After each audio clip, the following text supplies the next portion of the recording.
আসসালামু আলাইকুম। গল্প কথা কয় অডিও বুক চ্যানেলটিতে আপনাদের সবাইকে স্বাগতম। আজ পড়ে শোনাবো হাসান আজিজুল হকের একটি গল্প, হেমাপ্যাথি অ্যালোপ্যাথি।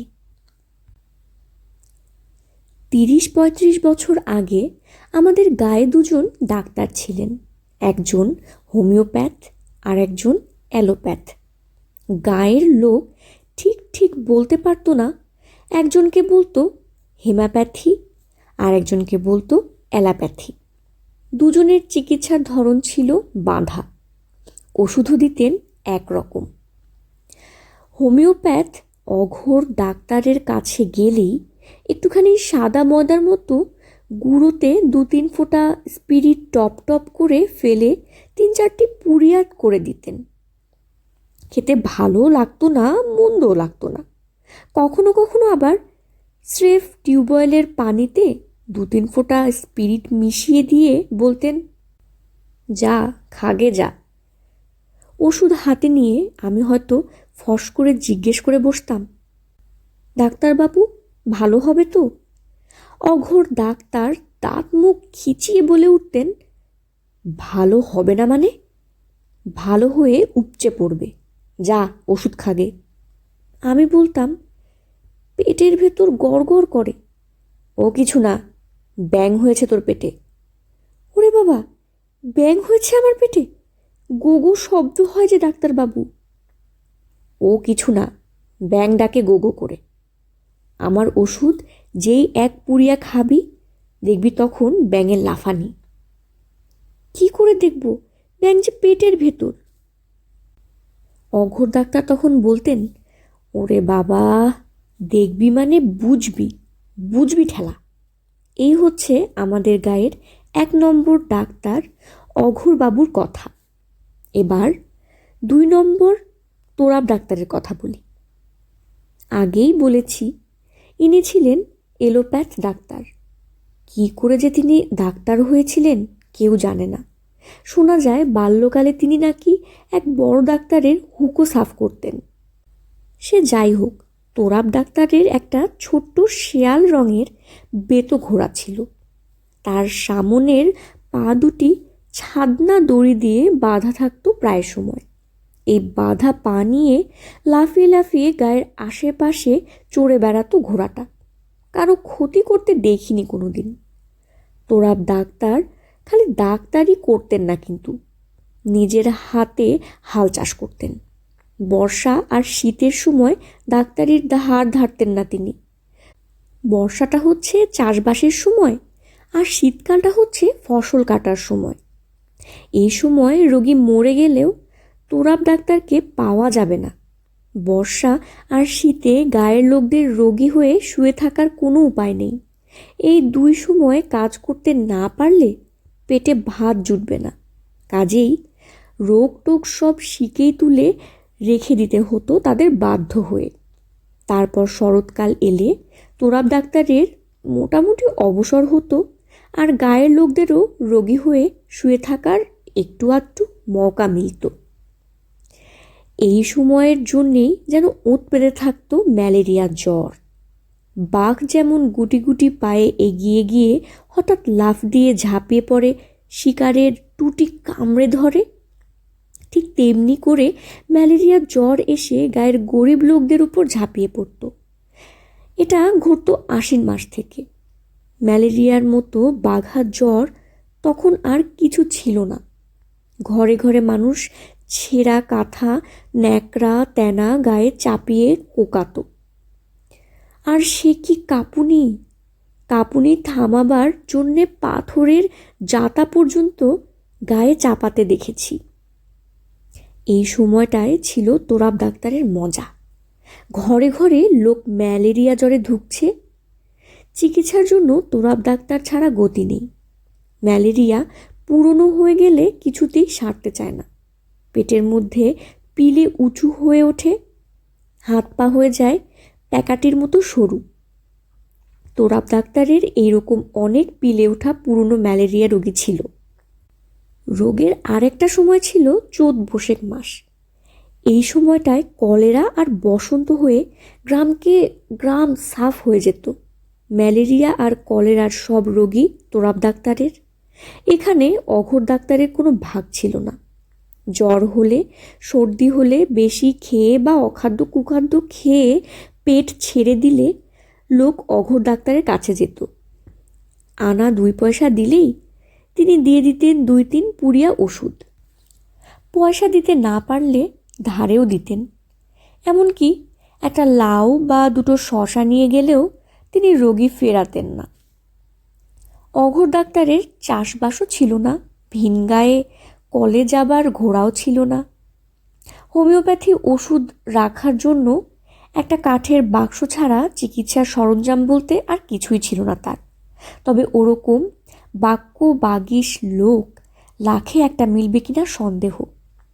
তিনি বলতেন, বলি মরতে তোরা আমার কাছে আসিস কেন বল দেখিনি?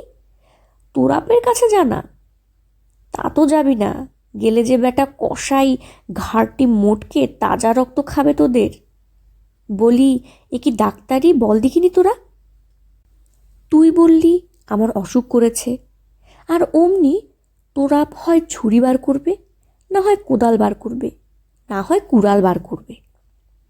একজন রোগী হয়তো বাধা দিয়ে বলল, না না ডাক্তারবাবু, তোরাব ডাক্তার আবার কোদাল কুড়ুল কবে বার করলে? ওই হলো, লাঙ্গলের ফালের মতো ছুঁচুওয়ালা একটা বোতল বার করলো। কি? না, ইঞ্জেকশন দেব, গলা কাটবো, মারবো, ধরবো, তারপর ওষুধ চাও, দেবে তোমাকে 1 বোতল পিচাসের রক্ত। ওয়াক্থু, যেমন দুর্গন্ধ তেমনি বিচ্ছিরি সোয়াদ, ছ্যা ছ্যা ছ্যা ছ্যা। আর তোমাদের হোমিওপ্যাথ কি করেছে? বাঘ যেমন ভেড়ার পাল তাড়িয়ে নিয়ে যায়, ঠিক তেমনি করে একটি পুড়িয়ার আমার এই ওষুধ তোমাদের পায়ের আঙুলের ডগা থেকে জীবাণু বাবাজিদের খেদাতে খেদাতে মাথার চুলের ডগা দিয়ে বার করে দিচ্ছে, অথচ তুমি জানতেও পারছো না। সে বছর শরৎকালে ধান কেবল ডাসিয়ে উঠেছে। ধানের ভেতর সাদা দুধ জমে চাল বাড়ছে। বেশ ঝরঝরে আবহাওয়া, আকাশ ভর্তি রোদ, একটু একটু ঠান্ডা হাওয়া বইতে শুরু করেছে। এমনি সময় হুড়মুড়িয়ে চলে এলো ম্যালেরিয়া জ্বর। ব্যাস, ম্যালেরিয়া জ্বরে লোক দমাদম বিছানা নিতে লাগলো। ছেলে বুড়ো কেউই বাদ যায় না। ম্যালেরিয়া যাদের পুরনো হয়ে গেছে তাদের তো খুব মজা। ঠিক বেলা 10টার সময় চোখে সূর্যটা একটু হলুদ হলুদ থাকে, তারপর গা একটু গরম হয়, চোখ দুটো সামান্য জ্বালা করে, তবে তারপর হুড়হুড় করে এসে পড়ে জ্বর। সঙ্গে সঙ্গে কি পিপাসা! ঘটি ঘটি পানি খেয়ে পিপাসা কমে না। পানি পেটে গিয়ে গরম হয়ে যায়, তারপর গাটা গুলিয়ে ওঠে, তারপরেই বমি। বমি হয়ে গেলেই আবার পিপাসা, আবার ঘটি ঘটি পানি খাওয়া, তারপর আবার বমি। জ্বর কমে আসে আস্তে আস্তে। রাত 10টার দিকে একদম জ্বর চলে গিয়ে গা ঠান্ডা। গায়ের অর্ধেকের বেশি লোক ম্যালেরিয়া জ্বরে পড়ল। তোরাব ডাক্তার হলুদ রঙের বড় বড় বিকট দাঁত বের করে এই বড় সিরিঞ্জ নিয়ে রোগীদের বাড়ি বাড়ি ঘুরতে লাগলেন। 2 পকেট ভর্তি ম্যাপাক্রিন বড়ি। সে যে কি ভয়ানক বড়ি ভাবা যায় না।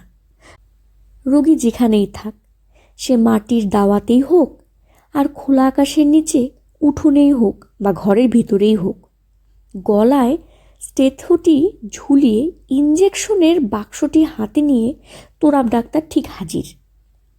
লোকেই বা আর কি করবে, কাজে বাধ্য হয়ে তোরাব ডাক্তারকে ডাকতেই হয়। বেচারা অঘোর ডাক্তারের গুঁড়োতে যে কোনো কাজই হয় না। সে যাই হোক, ঘরে ঘরে ঢুকে গোদা গোদা একা বেঁকা আঙ্গুল দিয়ে তোরাব ডাক্তার রোগীর কবজি চেপে ধরে কিছুক্ষণ নাড়ি পরীক্ষা করতেন। রোগীরা সব বলাই সাধু, হয়তো জিজ্ঞেস করত, তবে কি ম্যালেরিয়া জ্বর ডাক্তার সাহেব? তোরাব ডাক্তার দাঁত কড়মড়িয়ে বলতেন, তাছাড়া আর কি হবে? এই যে দেখাচ্ছি মজা, একটি ইঞ্জেকশনে ম্যালেরিয়ার ভূত ছাড়াবো। এই বলে আশেপাশের লোকদের আদেশ দিতেন, ধরতো এটাকে চেপে, সুইটা দিয়ে দিই একবার, আর 2 টাকা রেখো এখানে আমার সামনে। আমার ফি আর ওষুধের দাম। হুম, আগে টাকা রাখো, তারপর অন্য কাজ। এই বলে তোরাব ডাক্তার একদিকে পকেটে টাকা দুটো ভরতেন, আরেক পকেট থেকে বের করতেন ইঞ্জেকশন দেবার সিরিঞ্জ। কি প্রচণ্ড সিরিঞ্জ! আর তার ছুঁচ তো নয়, যেন মোষের লাঙ্গলের ফলা। লোকের গায়ে ফুটতে ফুটতে সূচের মাথা গিয়েছে ভোঁতা হয়ে। সেই ভয়ানক যন্ত্র দেখেই তো রোগী বিছানা থেকে লাফিয়ে উঠে পালাবার চেষ্টা করত। তোরাব ডাক্তার চিৎকার করতেন, ধর ধর, ঠেসে চেপে ধর। সঙ্গে সঙ্গে 3-4 সন্ডাগোছের লোক গিয়ে বিছানার সঙ্গে চেপে ধরত রোগীকে। তারপর কোমরের কাপড়ের কষিটা খুলে তোরাব ডাক্তার মাংসের মধ্যে প্যাট করে ঢুকিয়ে দিতেন সেই মোটা সূচ। সঙ্গে সঙ্গে রোগীর সমস্ত পাটা যেত অবশ হয়ে। এইরকম করে ইঞ্জেকশন দিয়ে সে বছর শরৎকালে তোরাব ডাক্তার 2 হাতে টাকা রোজগার করতে লাগলেন। ম্যালেরিয়ার প্রকোপ যত বাড়ে ততই বাড়ে তার রোজগার। ইঞ্জেকশন দিয়ে তিনি 2-3টে লোককে তো চিরদিনের জন্য খোড়া করে দিলেন। তার ম্যাপাক্রিন বড়ি খেয়ে কয়েকজন তো চিরকালের জন্য কালা হয়ে গেল। তবু লোকে বাধ্য হয়ে তার কাছেই যেতে লাগলো। হোমিওপ্যাথি ওষুধ দিয়ে ম্যালেরিয়ার মতো দুর্দান্ত জ্বর ঠেকানোর সাধ্য ছিল না অঘোর ডাক্তারের। তার কাছে আর কেউ যায় না। তার সংসার চলাই দায় হয়ে উঠল। শেষ পর্যন্ত কি আর করেন তিনি। একদিন অঘোর ডাক্তার চুপি চুপি জেলা শহরে গিয়ে একটা সিরিঞ্জ আর কিছু কুইনাইন ইঞ্জেকশন কিনে আনলেন। মনে মনে বললেন, তোরাপটার বড্ড বার বেড়েছে, খুব 2 পয়সা করে নিচ্ছিস না, কিন্তু আমি হচ্ছি সব্যসাচী, সে খবরটা তো জানিস না তোরাপ। আমি 2 হাতে তীর ছুটতে পারি। ইচ্ছে হলো হোমিওপ্যাথি করব, আবার ইচ্ছে হলো এলোপ্যাথি ইঞ্জেকশন দেব। মনে মনে এইসব কথা ভেবে তিনি সিরিঞ্জের সূচ কিনলেন খুব মিহি দেখে। কাউকে কোনো কথা না বলে সরঞ্জাম সব কিনে চুপি চুপি বাড়ি ফিরে এলেন সন্ধেবেলা। পরের দিন সকালবেলা মুখটি ধুয়ে দাওয়ায় কাঠের টুল পেতে কেবল বসেছেন তিনি। এমন সময় ইদ্রিস আলীর বাড়ি থেকে লোক এলো। ইদ্রিস আর তার পুরো পরিবার অনেকদিন থেকে তার রোগী। শত অসুখ বিসুখে তারা কোনোদিন তোরাব ডাক্তারের কাছে যায় না। বলে, হোমিওপ্যাথির ওপর ওষুধ আছে নাকি ডাক্তারবাবু? মরলে আপনার হোমিওপ্যাথি খেয়েই মরব, তবু তোরাব ডাক্তারের হাতে জান দিতে পারবো না। ইদ্রিস আলীর বাড়ির লোকের কাছ থেকে অঘোর ডাক্তার শুনলেন যে গত 5-7 দিন থেকে ইদ্রিস নিদারুণ ম্যালেরিয়া জ্বরে বেহুশ। কিন্তু তোরাব ডাক্তারের নাম করলেই তার হুঁশ ফিরে আসছে, আর তখন সে বলছে, আমি অঘোর ডাক্তারের হোমিওপ্যাথি খেয়ে মরব, কিছুতেই এলোপ্যাথির চিকিৎসা করাবো না। কথা শুনে অঘোর ডাক্তার মিটমিট হেসে বললেন, কেন রে, এলোপ্যাথি চিকিৎসাটা খারাপ হলো কোথায়? তোরাব তো ডাকাত, ও আবার ডাক্তার হলো কবে? এখন থেকে আমি একটু আধটু এলোপ্যাথি করব ভাবছি। ইদ্রিসের বাড়ির লোকটা অবাক হয়ে গেল। তুমি অ্যালোপ্যাথি করবে কি গো? তুমি আবার সুই দেবে নাকি? অঘোর ডাক্তার রেগে গেলেন। কেন দেব না কেন? সব বিদ্যাই জানা আছে আমার, বুঝলি? চিকিৎসাটা তোরাপের লাঙল চালানো নয়। কেমন মিহি সুই কিনেছি দেখবি? ইদ্রিসকে আজ ফুরাবো। তুই যা, আমি আসছি। আর শোন বাবা, 2 টাকা আগে জোগাড় করে রাখিস। তোরাপও 2 টাকা করে নেয়, আমাকে দিবি না কেন? অঘোর ডাক্তার কুইনাইন ইঞ্জেকশন দিবেন এই খবর দেখতে দেখতে সারা গায়ে চাউর হয়ে গেল। গায়ের যত সুস্থ মানুষ ছিল সব ছুটল ইদ্রিসের বাড়ির দিকে। ইদ্রিসের মেটে বাড়ির ছোট্ট ঘরে আর তিল ধারণের জায়গা নেই। একটা লোক কোমরের চাদর জড়িয়ে হেরে গলায় চেঁচাতে লাগলো, এই এই সব বাতাস ছেড়ে দাও, বাতাস আসতে দাও। কিন্তু কে কার কথা শোনে? অঘোর ডাক্তার হোমিওপ্যাথি ছেড়ে ইঞ্জেকশন দেবে, এ কি সোজা কথা? রোগা অঘোর ডাক্তার বহু কষ্টে ঘরে ঢুকলেন। ট্যাগ করে সিরিঞ্জ, ওষুধ এসব বের করলেন। লোকজনের দিকে তাকিয়ে তার 2 হাঁটু থরথর করে কাঁপতে লাগলো। মুখে অবশ্য তম্বি করলেন, ভিড় কমাও, আলো আসতে দাও তোমরা।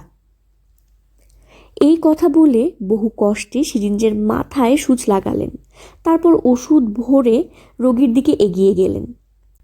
ঠিক এই সময় জ্বরের ঘোর ভেঙে জবা ফুলের মতো গোল দুটো চোখ মেলে ইদ্রিস বলল, ডাক্তারবাবু, শেষে আপনার এই কাজ। এই বলে ইদ্রিস চোখ বন্ধ করে মরার মতো পড়ে রইল। অঘোর ডাক্তার বললেন, ধর বাবা তোরা, ইদ্রিসকে একটু ধর। চোখ না খুলে ইদ্রিস বলল, কাউকে ধরতে হবে না ডাক্তারবাবু, আপনি ইঞ্জেকশন দেন, বরঞ্চ আপনাকে ধরতে হলে ওদেরকে বলুন। হঠাৎ কেমন বোকার মতো অঘোর ডাক্তার হাসলেন। তারপর ইদ্রিসের কোমরের নিচে মাংসে হাত বুলাতে বুলাতে বললেন, হে হে, বড় মিহি কিনেছি ছুঁচটা, এই তুললাম। এই কথা বলে সকলের দিকে চেয়ে প্রায় কাঁদো কাঁদো গলায় আবার বললেন, হে হে, তোরাপের কম্য নয়, তোমরা দেখো একবার, এই তুললাম সিরিঞ্জ।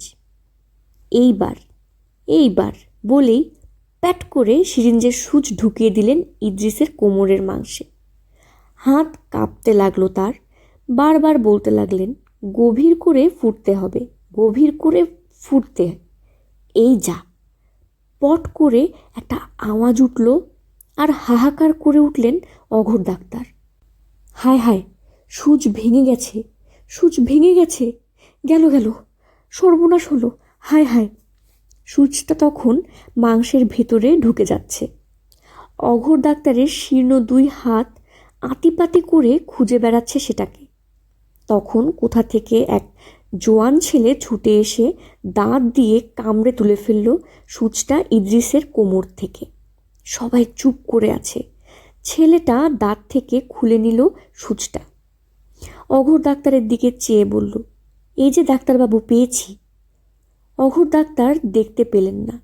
ক্ষোভে দুঃখে তখন তার চোখে অশ্রুর ঢল নেমেছে।